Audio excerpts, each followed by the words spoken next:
গাড়ি বাড়ির মালিক বানাইয়া দেন, ক্ষমতায় বসাইয়া দেন, ধন সম্পদের মালিক বানাইয়া দেন। কিন্তু রবিয়া ইবনে কাব ডাক দিয়া বলো, নবী দুনিয়ার কোনো ক্ষমতা আমি চাই না, আসআলুকা মুরাফাকাতাকা ফিল জান্নাহ, ও নবী আমি জান্নাতের ভিতরে আপনার কাছাকাছি থাকতে চাই। আল্লাহর রাসূল ডাক দিয়ে বলে, রবিয়া ইবনে কাব আও গায়রা যালিক, তুমি কি এইটাই চাও জান্নাতে আমার কাছাকাছি থাকবা?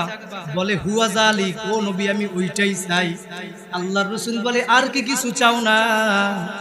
বলে, ও নবী না না, আমি আপনার কাছাকাছি জান্নাতে থাকবো, আমি এইটাই চাই।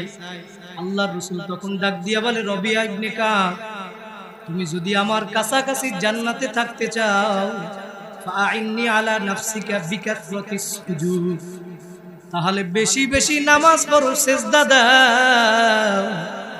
যত বেশি বেশি নামাজ পড়বা, সেজদা দিবা, তত বেশি আমি নবীর কাছাকাছি জান্নাতে থাকতে পারবা।